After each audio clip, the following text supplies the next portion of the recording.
You're listening to The Jacob Valk Show. He's breaking down the latest and greatest in sports as only he can. Follow him on Twitter at RealJacobValk. Here he is,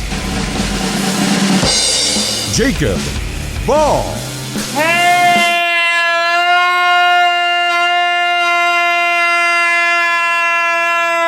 Hello, sports fans! Welcome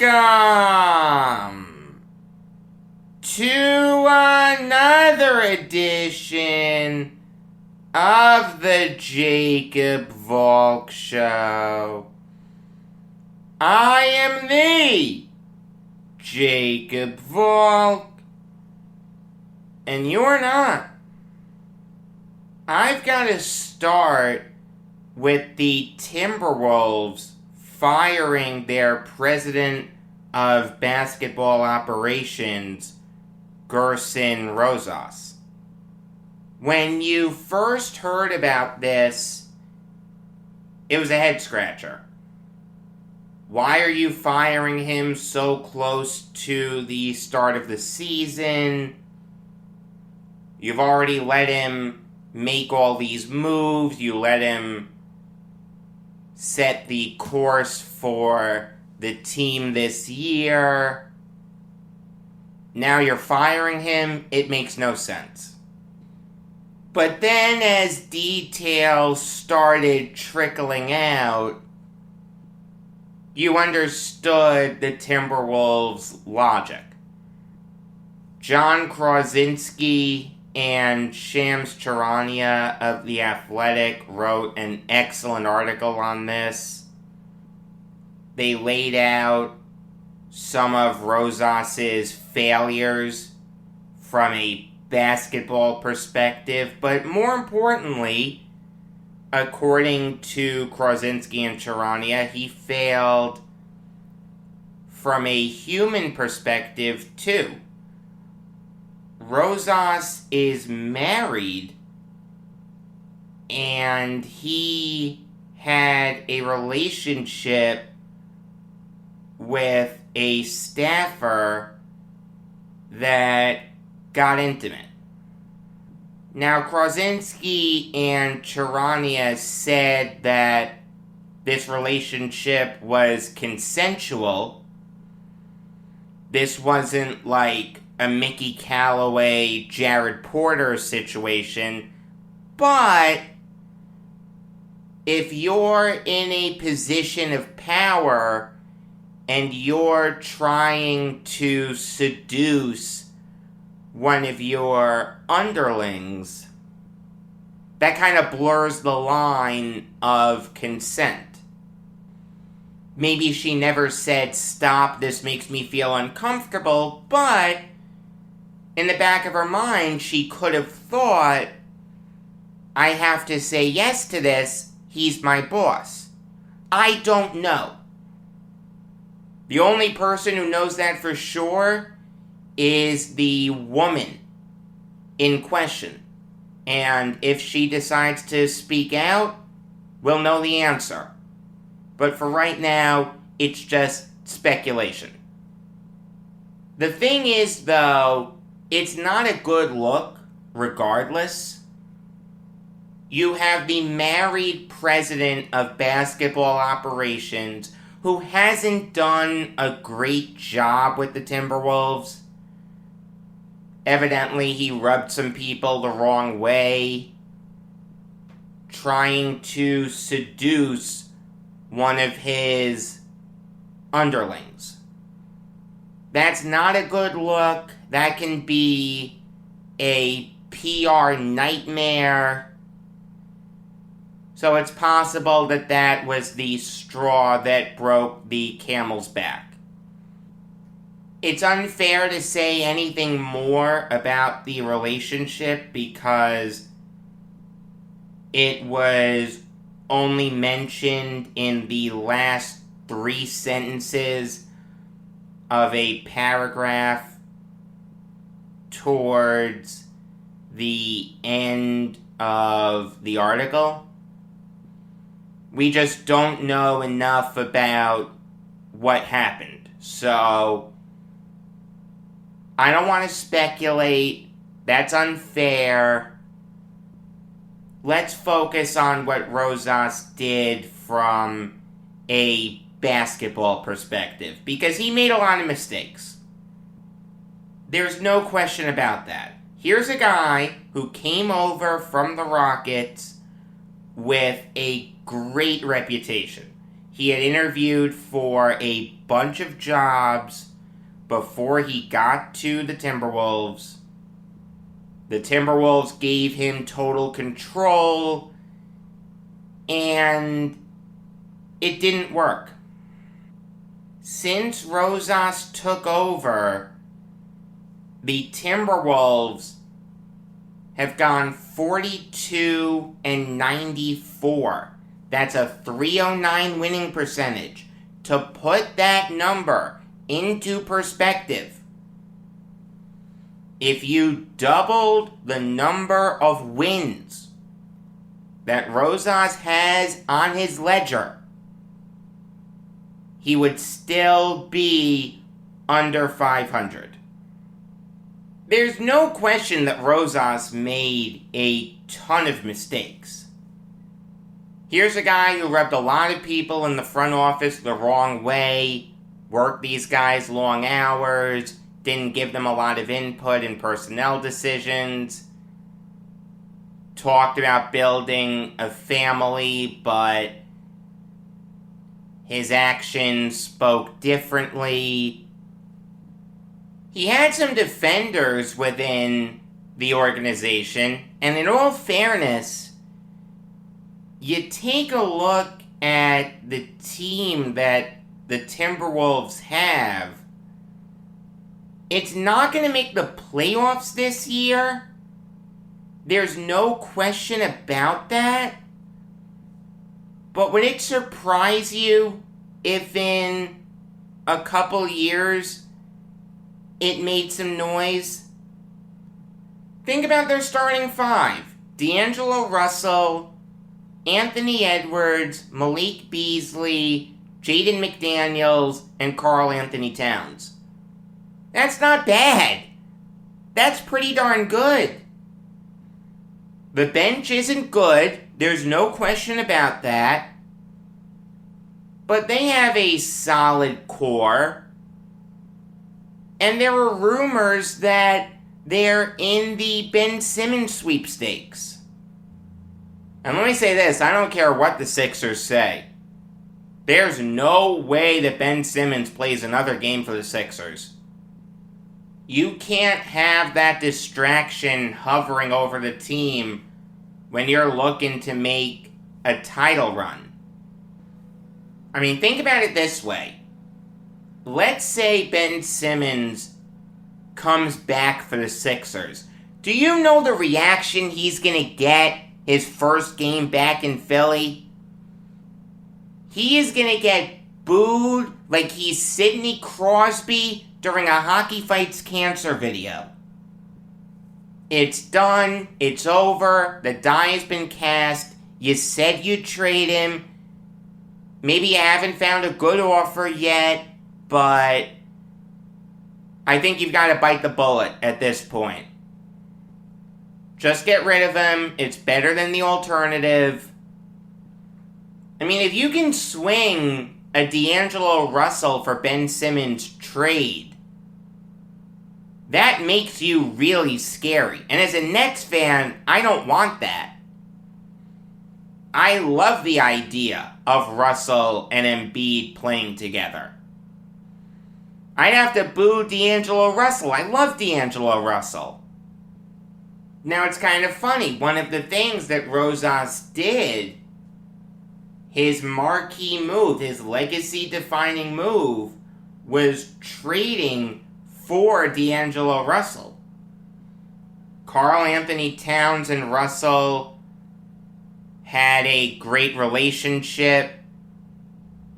The Timberwolves were in on Russell all throughout the 1920 season. And then finally, Rosas got his guy. That trade didn't really work out because the Timberwolves gave up a top 3 protected pick in this past draft. They ended up with the 7th overall pick, so Jonathan Kuminga became a Warrior. A lot of people said you could have gotten Russell without giving up that top 3 protected pick. You could have gone top 10, lottery protected, something along those lines. I mean, we'll never know whether the Warriors would have done that or not. The thing is, though, that trade just didn't work out. The Timberwolves were nowhere near the playoffs at the time of the pause. They were going to finish with about 25 wins. Last year, they only had 23 wins. I mean, injuries just killed the Timberwolves. Karl Anthony Towns missed 22 games. Malik Beasley missed half the season. D'Angelo Russell missed 30 games.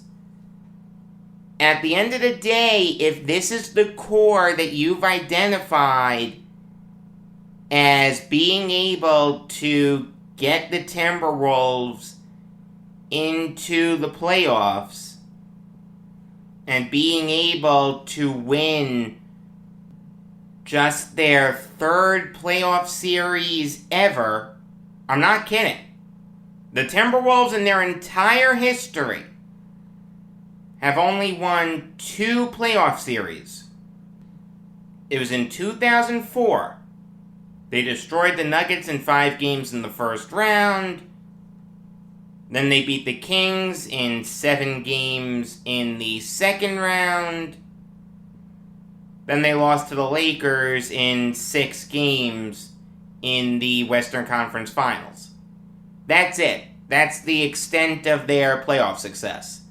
If you've identified the core of Towns, Russell, Beasley, and Edwards as being able to get you over that hump, and they really don't play a lot of games together, that's a bad look for you. But the final straw was probably the hiring of Chris Finch. If you'll recall, Ryan Saunders was fired as Timberwolves head coach on February 21st. And he did not do a good job with the Timberwolves, okay? He just got that job because he was Flip Saunders' son, and Flip Saunders died really young at the age of 60. So they gave his son the job. It did not work. Ryan Saunders isn't even half the coach that his father was. It was the right decision to fire Ryan Saunders. No one had an issue with that. The thing is, though, the day after Saunders was fired, February 22nd, you go outside the organization, namely to the Toronto Raptors, to hire Chris Finch as your head coach. It's one thing if you have identified Finch as the right guy to lead your team going forward, but there's a right way to go about it. You've got to interview some minority candidates. You can't fire a coach one day and then replace him with a guy outside the organization who no one knows anything about the next day to take over mid-season. I mean, all you had to do was promote David Vanterpool, a very well-respected coach in this league. He's now with the Nets. I'm really happy about that. To interim head coach. It doesn't matter if he goes undefeated the rest of the way. You say we're going to conduct a full interview process. It's going to be wide-ranging. You interview Vanderpool. You interview Finch. You interview some other guys. And then you hire Finch. There. Done. I just solved it. I mean, I think Chris Finch did a solid job with the Timberwolves. Saunders went 7-24 with the Timberwolves in his 31 games coaching them last year. That's a .226 winning percentage. Finch went 16-25 through 41 games. That's a .390 winning percentage. Finch should be commended for that. He's a smart guy. I like him. But you can't make this change out of the blue. Like, that really rubbed a lot of people the wrong way with the Timberwolves. A lot of players wanted Vanderpool. They wanted minority candidates considered. The NBA just had a big reckoning with Black Lives Matter. I'm not saying you need to hire a minority. If you really think that Chris Finch is the right guy, fine. But you've got to keep your team happy, and you didn't do that.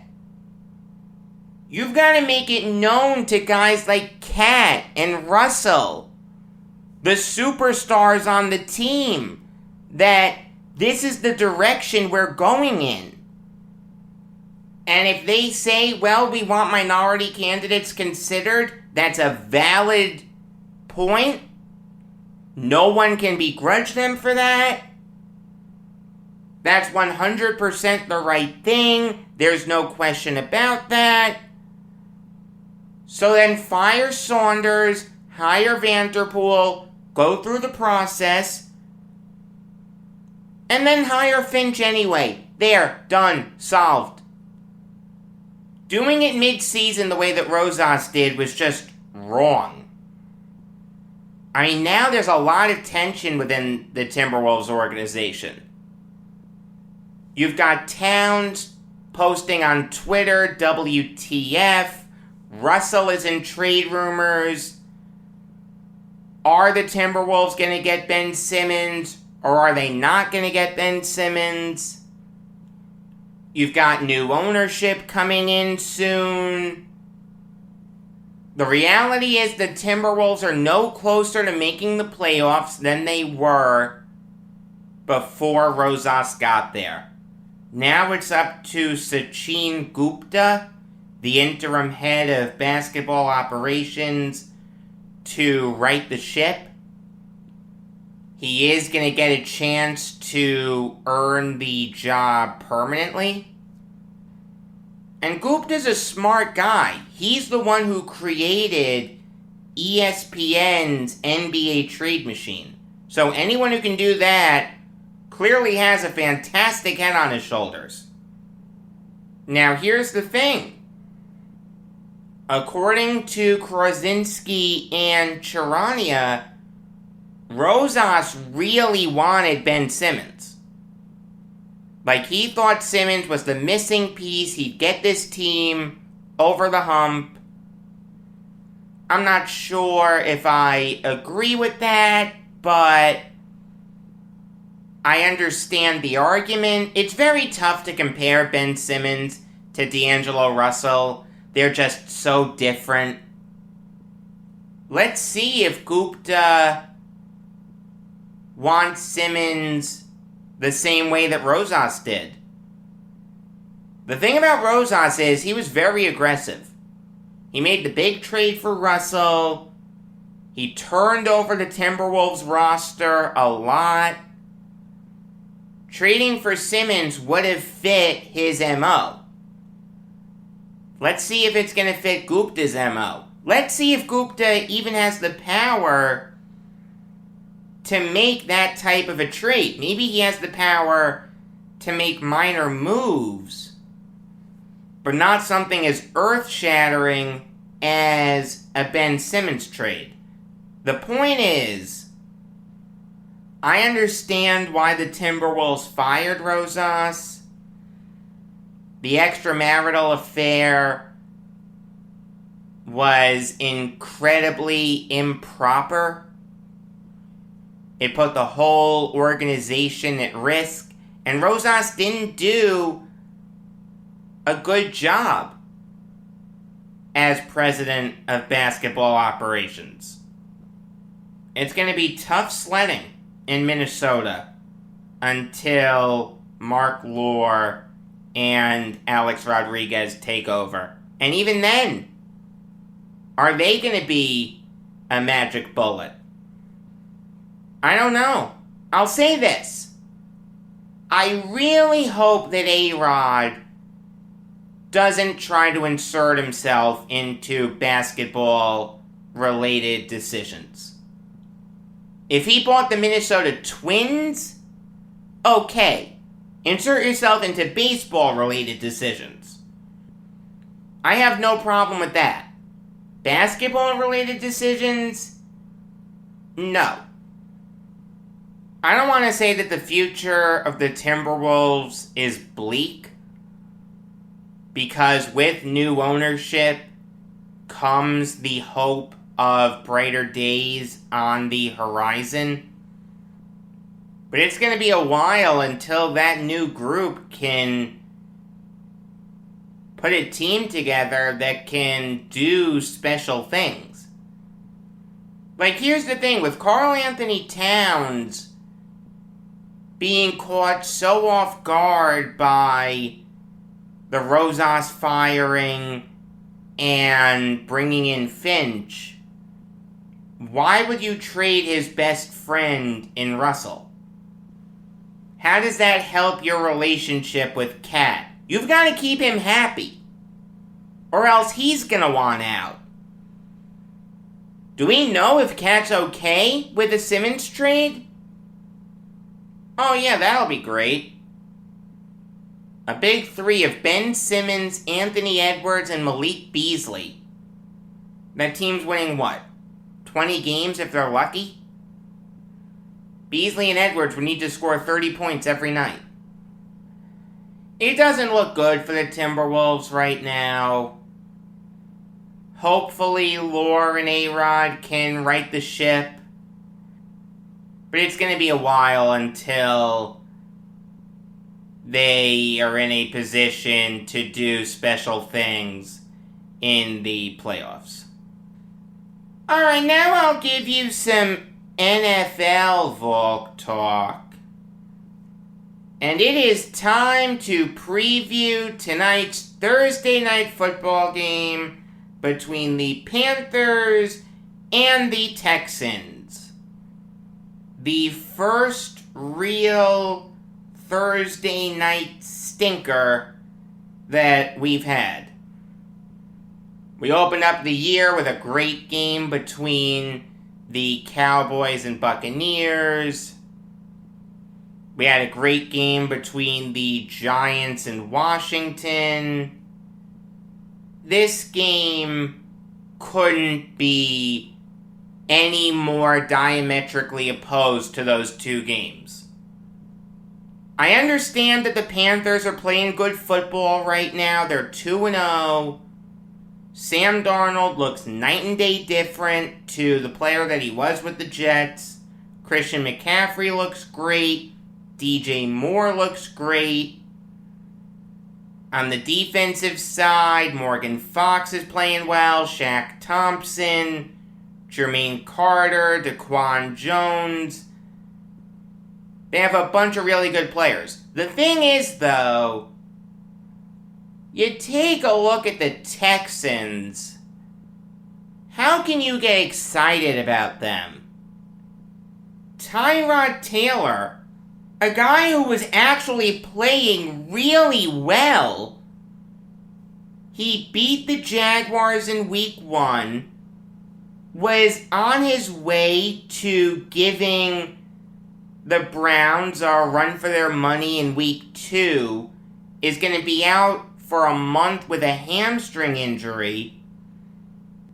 So the starter for the Texans will be Davis Mills, the 3rd-round rookie out of Stanford. Here's how I know that Deshaun Watson will never play another game for the Texans. The Texans are starting Davis Mills and are having Jeff Driscoll back him up as opposed to playing Deshaun Watson. For the love of mercy, Nick Caserio, trade him now. You're not going to get a Herschel Walker type trade package. The second that first sexual assault allegation came out, that ship sailed. But if there's a team out there that's willing to give you something even remotely close to commensurate value, you need to do it. Get rid of the distraction, set your team up better for the future, do right by Watson as a player, just trade him now. I mean, you know that the Texans are going to get steamrolled in this game. It's not even going to be a contest. The Panthers are 8-point favorites, and the game is in Houston. It doesn't get much worse than that.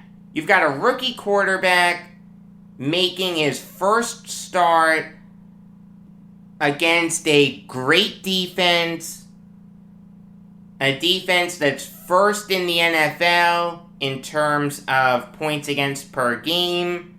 They've only given up 10.5 points per game.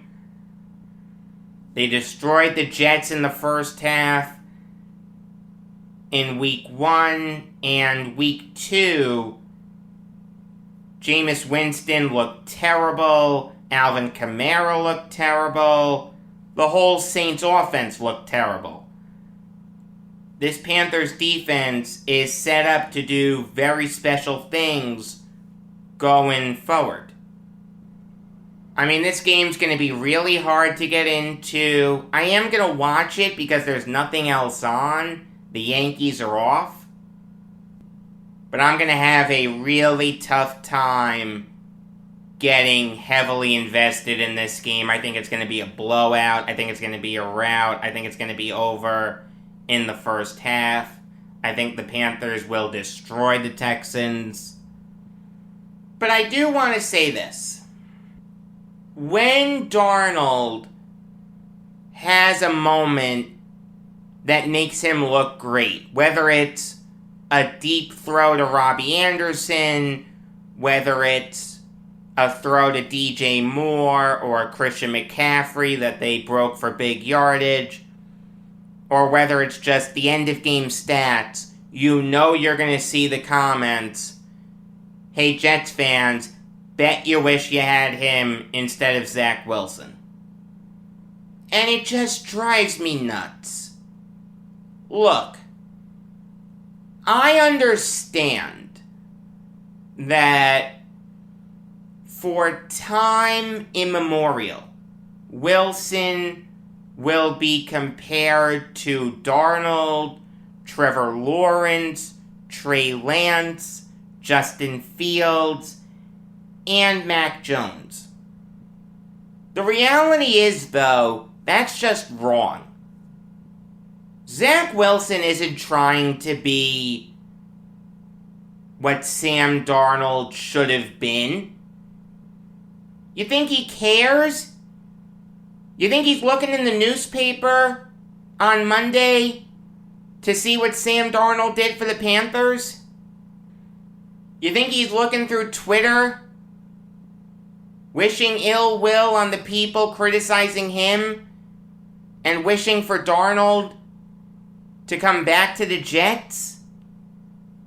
He doesn't care, and you shouldn't too.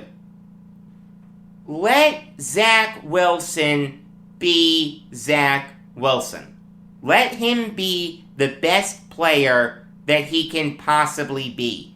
Stop comparing him to others. The reality is, Sam Darnold is in a fantastic system with the Panthers. Through 2 games, he looks really, really good. He's making smart decisions with the football. He's responsible for 4 touchdowns. He looks really good. But realize something. Sam Darnold is in his 4th year. He's throwing passes to Christian McCaffrey, DJ Moore, and Robbie Anderson. And he has Taylor Moton, Matt Paredes, and John Miller blocking for him. Zach Wilson has only made 2 starts in the NFL. Who are his best players? Corey Davis, Elijah Moore, and Braxton Berrios? His franchise left tackle is hurt. Greg Van Roten's absolutely useless. It's apples and oranges. Just stop it. Let Wilson be. Look, I understand that it's tempting to look at the Panthers' box score and see what Darnold does and see what Wilson does. And if Darnold puts up the better stats, to go on Twitter and say the Jets never should have traded Darnold. I get it. But Zach Wilson is his own man. Is Zach Wilson gonna work out? I think he will. I don't know for sure. I don't even know if Darnold's gonna work out for sure. I know through 2 starts he looks really good for the Panthers, but I've seen Sam Darnold implode many times. I watched every game this kid played in with the Jets.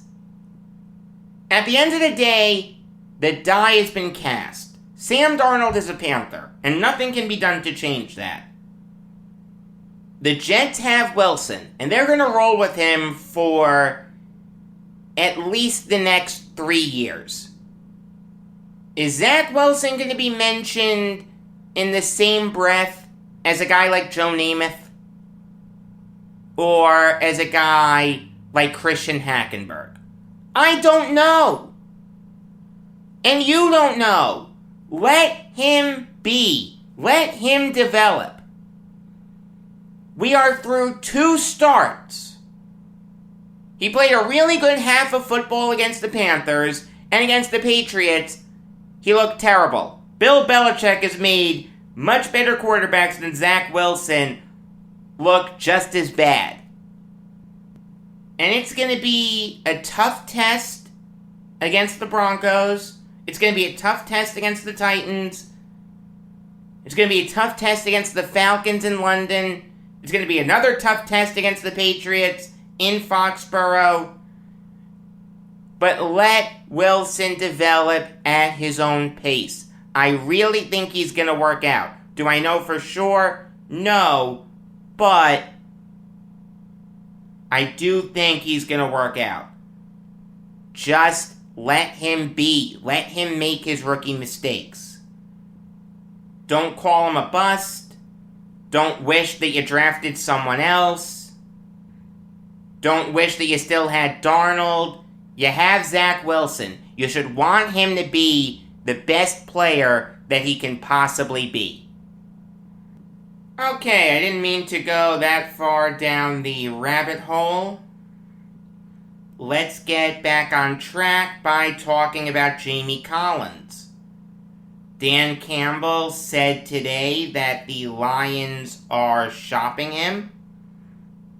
He will be away from the team as they sort out trade possibilities. In the interim, you'll see Derek Barnes start in Collins' place.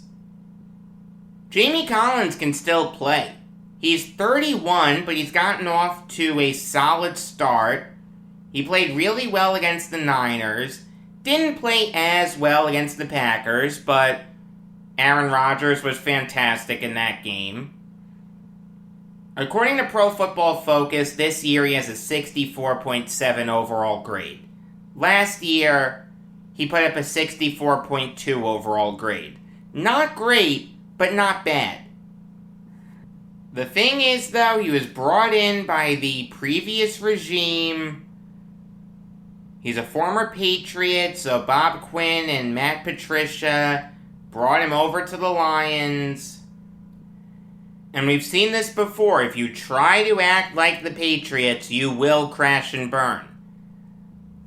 That's what happened with Quinn and Patricia.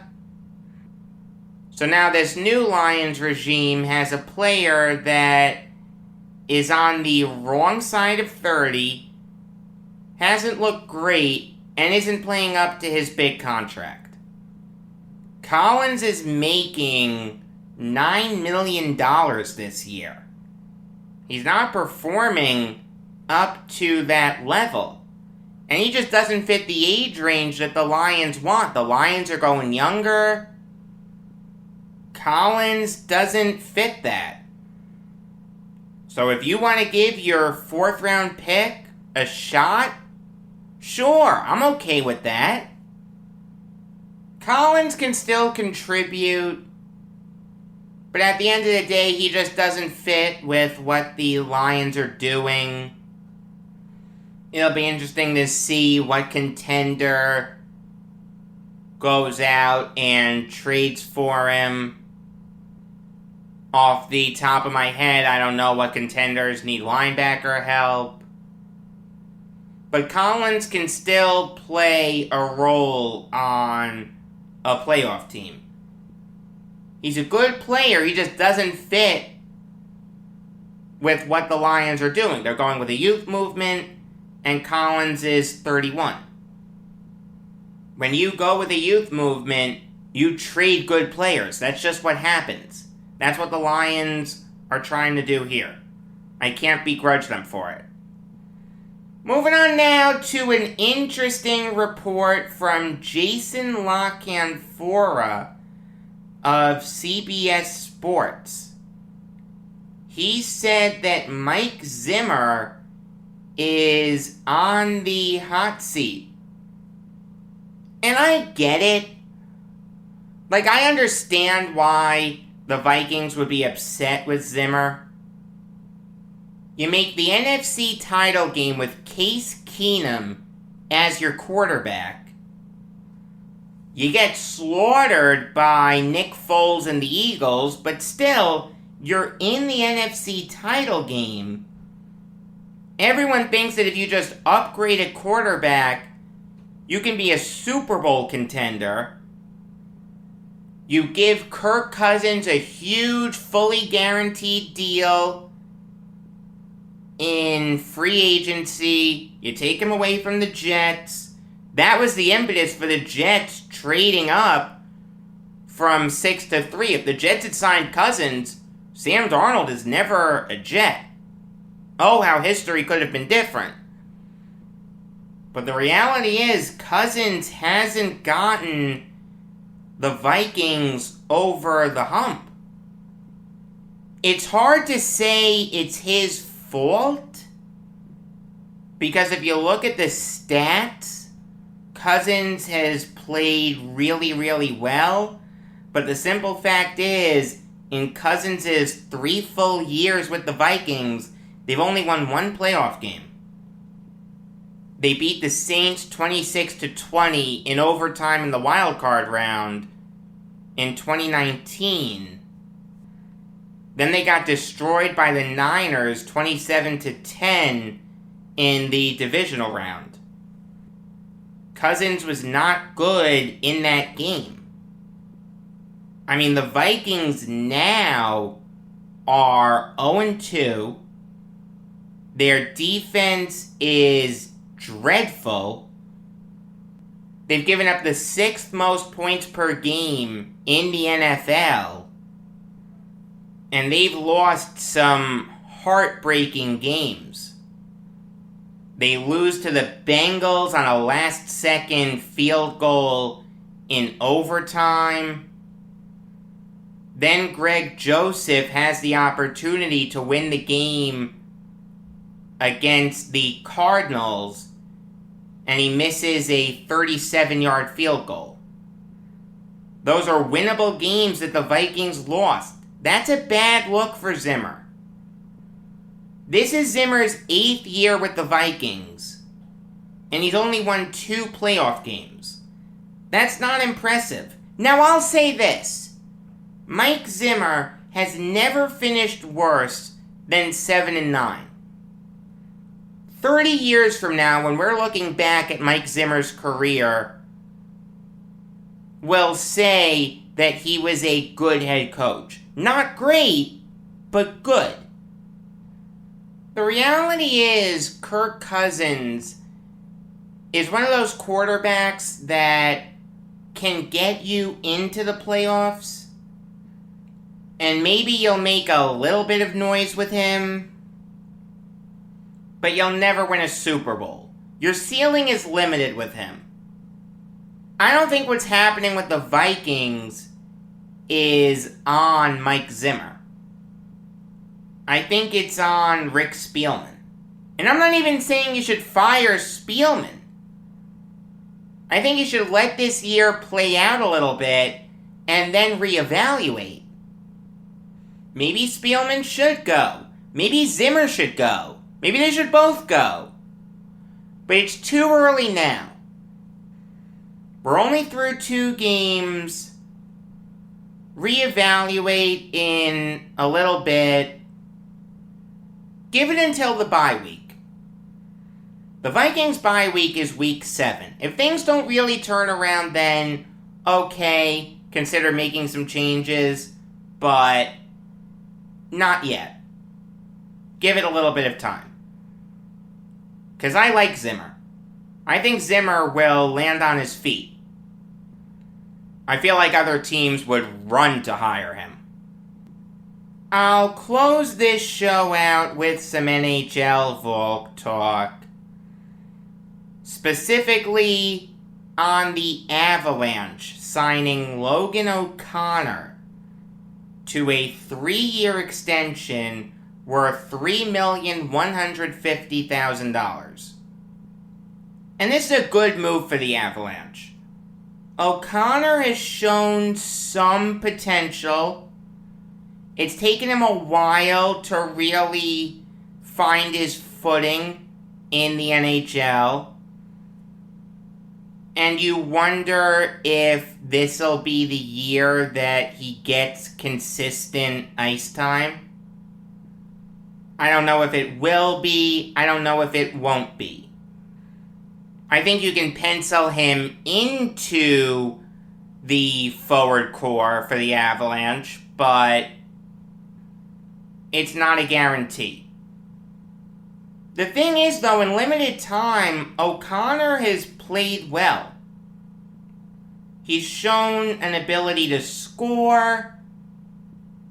He has a nose for the net.